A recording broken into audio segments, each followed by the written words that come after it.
watching News 25. Local coverage you can count on.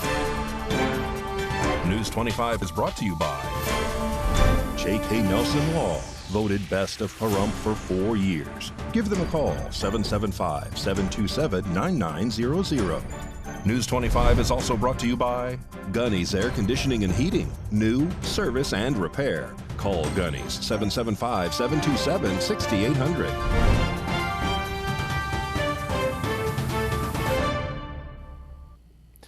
Thank you for joining us here on News 25 and Ace Country Radio. I'm David Preston. And I'm Roy Rossell on this Tuesday, August 22nd. Yesterday, News 25 aired an updated story on the federal arraignment of David Berkowitz that took place in federal court in Las Vegas last Friday. In our story, we stated that Berkowitz had pled guilty to his charges. This was an error in our reporting of this story, and we sincerely apologize for this mistake. The correction is David Berkowitz pled not guilty to his charges. We have since fixed this story and is currently up on our KPVM's YouTube channel and Facebook page. Recently, the President and the First Lady visited Maui alongside Hawaii's governor and residents who have grown frustrated with the search mission still ongoing.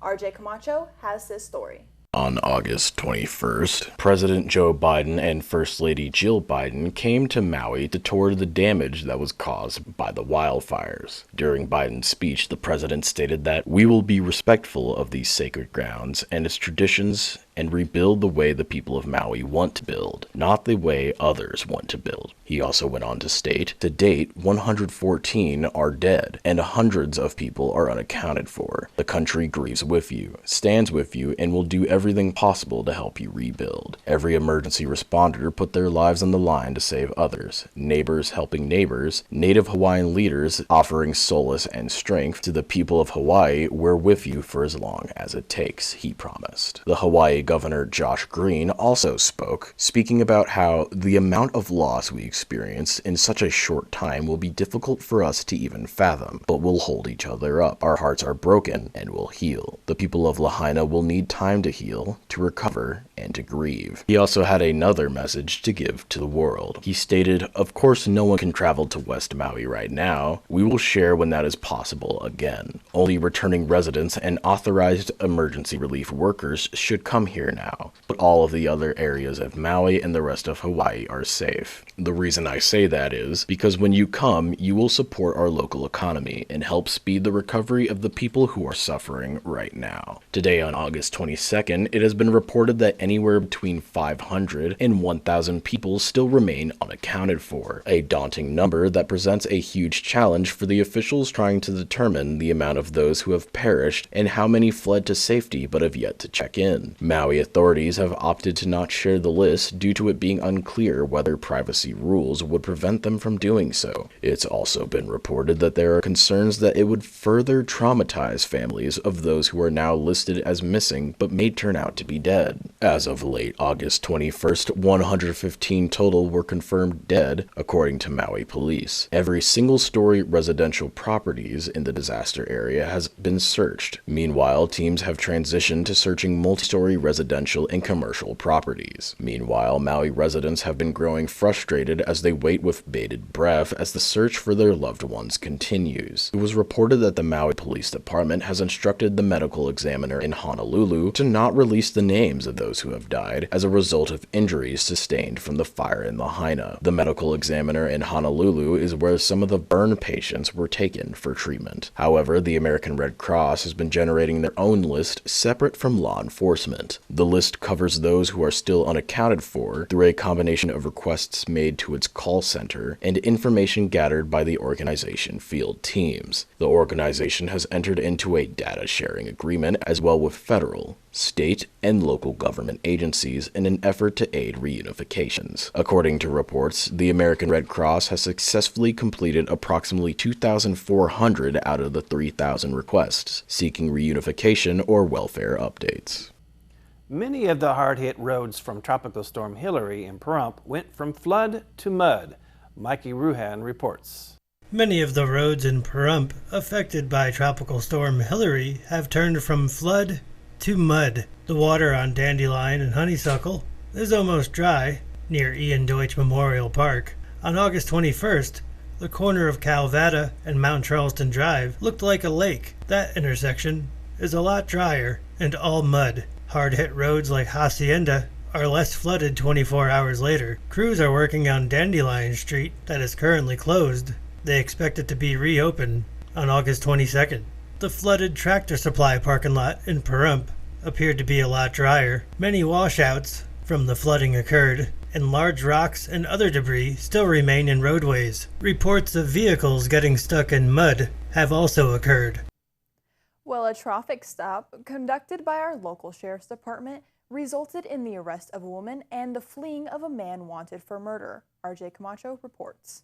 On August 19th, Nye County Sheriff's Office deputies conducted a traffic stop on a white pickup truck due to it allegedly failing to stop at a stop sign. As officers conducted the traffic stop, the passenger of the vehicle, a female identified as Lene Powell, allegedly left the vehicle and attempted to flee the area. Officers then caught Lene and held her as they gave commands to the driver to turn off the vehicle, who was identified as John Vitholkis. According to the declaration of arrest, John failed to obey the officer's commands and placed the vehicle in drive and then fled the area. As he did this, Lene allegedly took off running into a nearby residence, jumping the fence in an effort to avoid officers. However, officers caught up with Lene and took her to the ground, placing her in handcuffs. Officers confirmed with Lene that the driver was in fact John Vitholkis, and Lene allegedly admitted to having methamphetamine, heroin, and drug paraphernalia in her purse. As officers searched her purse, they allegedly found a loaded hypodermic needle with a brown substance, a small silicone container of brown tar-like substance, a bag of crystalline substance, a scraper tool, small baggies, and a tutor. All drugs were tested positive to be the aforementioned drugs. Lene Powell was then placed under arrest and booked into the Nye County Detention Center under the charges of possessing a Schedule 1 or 2 controlled substance less than 14 grams times 2, resisting a public officer, 2 counts of selling or transferring a Schedule 1 or 2 controlled substance, and use or possession of drug paraphernalia. John Vitholkis, however, has still not been apprehended, and according to a report from the Nye County Sheriff's Office, is a man wanted for alleged first-degree murder. He is described as a white male, 6'4", 195 pounds, and has green eyes and brown hair. Officers have warned that he is considered armed and dangerous and is possibly armed with a black or tan 9mm Glock handgun. Police believe that he is either in Pahrump, Nevada or Sacramento, California, and was last seen driving a gold 2000 Honda CR-V bearing a California license plate of 7YIP467, traveling south between Shoshone and Baker on August 19th around 4 p.m. Those with information regarding the whereabouts of John Vitholkis are urged to call 775-751-7000 and use option 5. Once again, that's 775-751-7000 and use option 5. You can also submit tips to the Nye County Sheriff's Office via the Facebook Messenger app, Nye County Sheriff's Office app, or Crime Stoppers. This just in, John Vitholkis has been arrested by the Nye County Sheriff's Department. We will have more on his arrest on tomorrow's newscast, and we will also be right back on the other side of this break.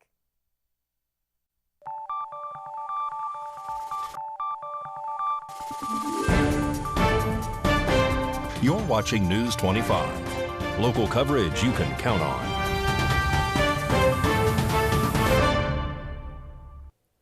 The Red Rock Canyon Scenic Drive reopened Tuesday morning. Mikey Ruhan has the details. As of Tuesday morning, the Red Rock Canyon Scenic Drive is back open after anticipated heavy rainfall and debris from this weekend's storm led to a 3-day closure. An entry gate was allowing cars into the National Conservation Area as scheduled. Land managers say visitors should expect to find some debris still on the road, and motorcyclists and bicyclists in particular are asked to be cautious. The Bureau of Land Management, which oversees Red Rock Canyon, shut down the Scenic Drive August 19th through the 21st in anticipation of the effects of Tropical Storm Hilary. A closure of the Scenic Drive is often necessary when there is heavy rainfall. There can be flooding, washouts, rock slides, debris, and fallen trees. Multiple members of Congress sent a letter to the U.S. Department of Education regarding the national strategy to counter anti-Semitism here in schools here in Nevada. U.S. Senator Jackie Rosen joined the bipartisan group of members of Congress in writing a letter urging the U.S. Department of Education to take additional steps in their efforts to counter anti-Semitism and protect Jewish students on college campuses. The other members of Congress that took part in this involve Senator James Lankford and Representatives Kathy Manning and Chris Smith. The letter also requests that the Department of Education brief members of Congress on the department's programs implementing the U.S. national strategy to counter anti-Semitism, due by September 30th of this year, according to reports from the Anti-Defamation League, which is a Jewish international non-governmental organization based in the U.S. that specializes in civil rights law. Anti-Semitic incidents on college campuses increased by 41% from 2021 to 2022. During that period, nearly one-third of the Jewish students were reported to have experienced anti-Semitism directed at them either on campus or by a member of the campus's community. The letter that was sent by the aforementioned members of Congress expressed support for the Education Department's anti-Semitism awareness campaign and other commitments regarding the national strategy to counter anti-Semitism, which was issued in May 2023. In the letter, it stated, "We encourage the department to continue to swiftly investigate other pending cases and to continue to enforce federal civil rights laws against anti-Semitism in all forms. We also encourage the department to undertake concentrated efforts to encourage the reporting of anti-Semitic incidents. Despite the increases in complaints to OCR, anti-Jewish incidents remain woefully underreported. That is why we're respectfully requesting that the department provide written responses to the following questions. How is the department working to swiftly resolve a backlog of pending discrimination complaints, and specifically those involving anti-Semitism? What additional resources does the department require to successfully resolve the pending complaints in a timely manner? How will the department help schools, including those that have experienced an increase in anti-Semitism, improve their processes and procedures for reporting anti-Semitic incidents upon college campuses? How does the department plan to highlight best practices to prevent and address anti-Semitism on campus and ensure students, educators, and administrators are aware of available resources? And finally, what technical assistance will the department provide to schools regarding Title IV, its application to Jewish students, and its coverage of all forms of anti-Semitic discrimination? After getting hit with 9.8 inches of rain from Tropical Storm Hilary, Lee Canyon will remain closed until at least August 25th.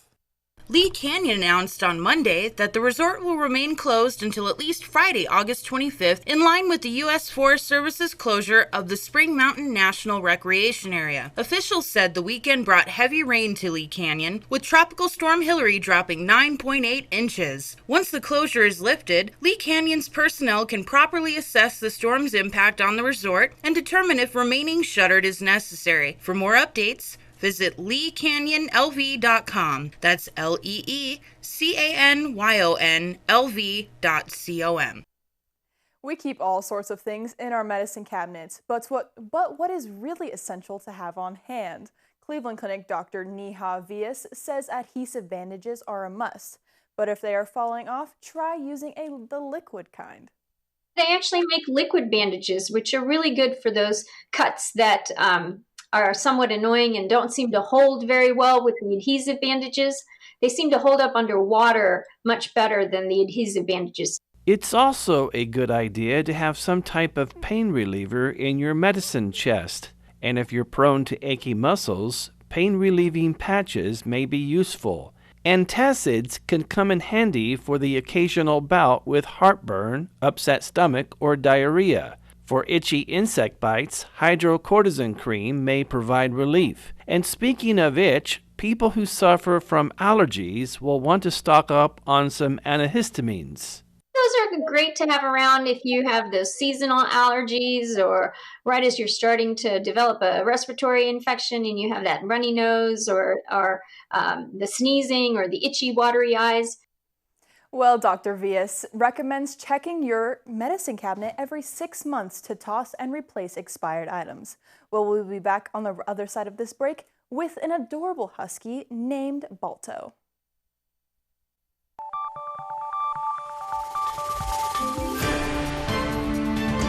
You're watching News 25. Local coverage you can count on. News 25 is brought to you by Mountain West Lawyers, Injury Attorneys, 727-9500.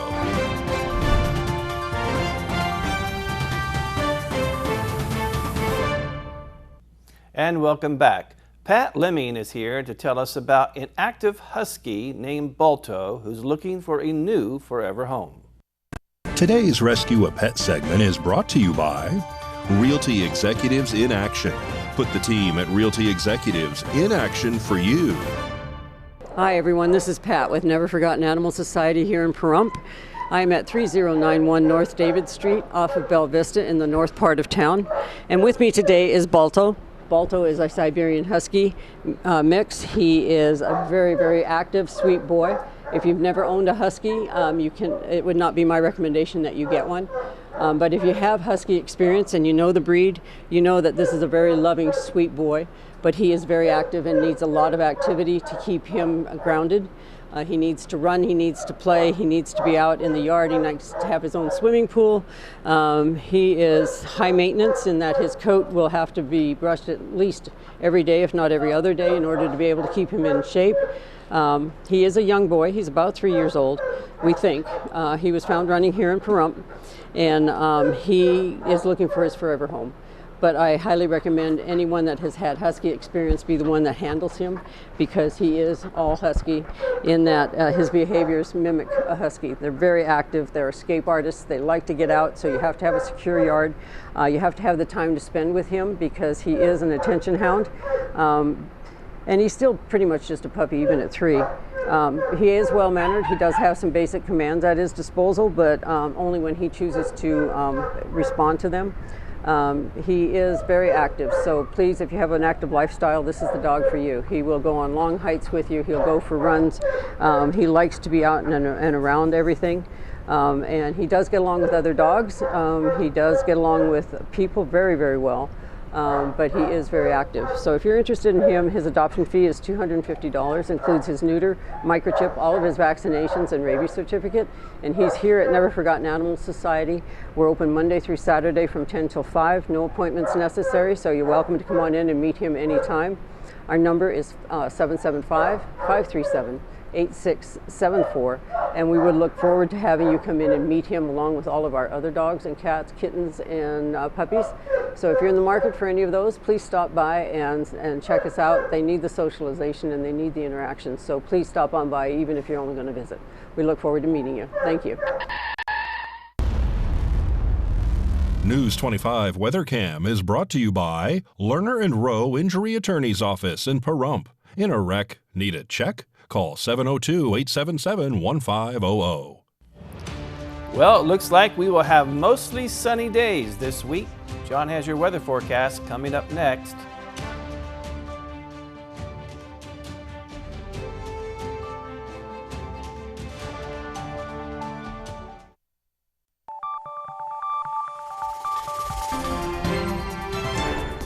News 25 Weather is brought to you by Dairy Council of Nevada. Undeniably delicious, undeniably dairy. Enjoy what's real.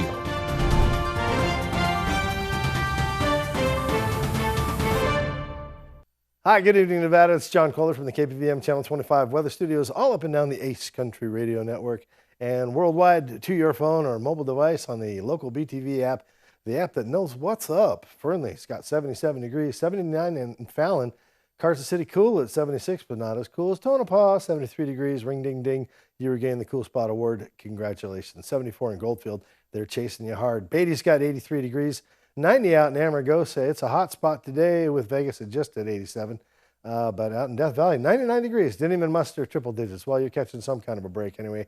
I feel like it's probably still quite swampy out there. Hope you all are okay. But here in the Paradise Pahrump, let's take a look. 86 degrees, not too bad. Current temperature, 88 a little bit earlier. Winds out of the southwest doing no harm at 6 miles per hour. Sun rose this morning at 6:07 and setting this evening. Let's look for it to go away at 7:25 under clear skies. Beautiful stars tonight, a low of 69 degrees and humidity at 47%. Smells like could be clouds tomorrow, but no, it's not. It's sunshine. Clouds come Thursday, and we might even get a little bit of rain. Temperatures trending up this week about 7 degrees from 93 where we start. And sunshine throughout the week. Winds under 10 miles per hour. We end up at about 100 degrees on Monday, Tuesday. And that should be like maybe, I don't know, it's just the swan song of summer heading into fall. Keep an eye on it. All right, back to the desk. Here's Rory and David. Thank you, John. Well, that wraps up this edition of News 25. I'm David Preston. And I'm Roy Rosell. We will see you on the next newscast. Have a great night. Good night.